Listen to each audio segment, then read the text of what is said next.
Эрдээ цагт эмгэн өвгөн хоёр айл болон амьдарч аж төрн суудаг байж л дээ. Тэр хоёр үр хүүхдгүй учраас хүүхдийн хүслэн болдог байж.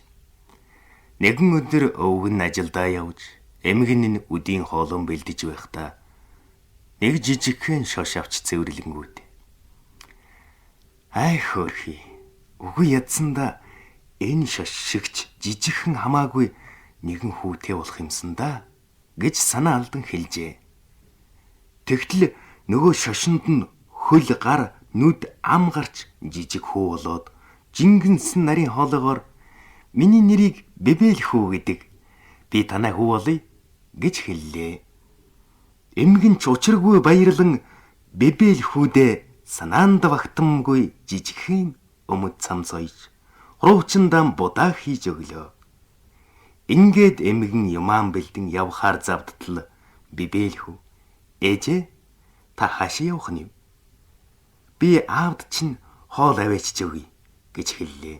Бэбэл хүү би аавда хоолыг аваачж өгье гэж гуйлаа. Чи юм жижигхэн байж яаж даах юм бэ? Зүгээр ээж минь аав маань хаана байгааг л заагаад байл гэлээ. Ээж нь аавда яаж явж очихыг зааж өгөөд дийзэнд хэсэг шарсан загас хийж алчуурт боогоод Бэбэл хүүд өглөө. Бэбэл хүү явж байтал замд нь ядуу өвгөн чулуу сандайлан уйдгартай наргагүй сууж байхыг үзээд дэргэд нь очиод өвгөн ах минь ээ яагаад ингэж гунигтай суунда гэхэд Бэбэл хүү минь би өчигдрөөс хойш хэлэн дээрээ юу ч тавиагүй тун чих өлсөж байна да гэлээ. Бэбэл хүү дийзтэй шарсан загсаа их сайхан амттай шүү дуугүй л идчих гэд өгчихлөө. Гэртийн буцаж очиод загас шаруулж аваад дахин аавда аваач чөхөр гүйжээ. Гэтэл замд нь хэсэг дээрэмчин дайралдаад тэдний толгойлогч нь Бэбэл хүүг алган дээрээ тавьж за энэ Бэбэл хүү хулгай хийхэд минь бидэнд тус болно. Ямар ч жижигхэн нөхөр саадгүй орчих юм шүү дээ гэлээ. Тэгэд Бэбэл хүүг чи бидэнтэй хулгай хийхийг зөвшөөрөх үү гэлээ.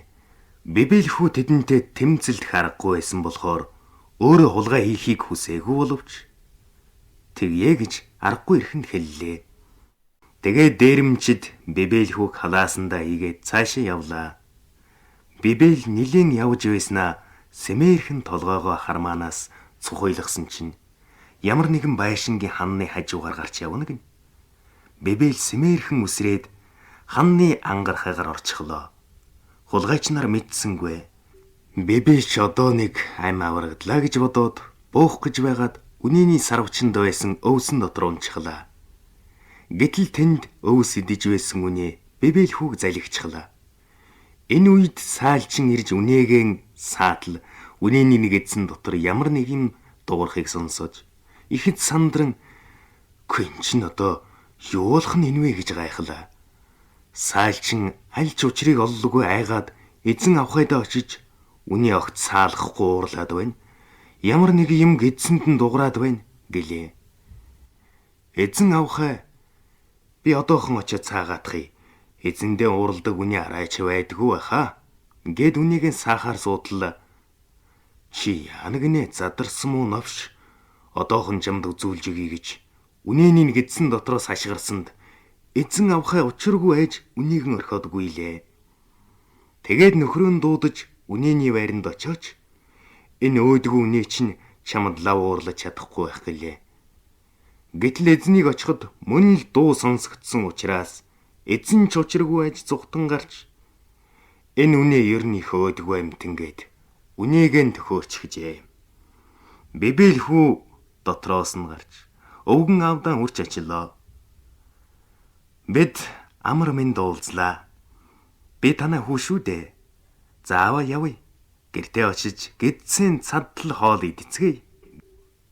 Тэгээд өвгөн шошин хүүгийн өргөд гэртийн харжээ. Бэбэл хүүг амар минь гэртийн өтсөнд бид ч бас баяртай байна. Эртээ зоригтой ахаалт самбаатай хүчиндэл Бибел хүү маань гэртээ минд очлоо шүү дээ.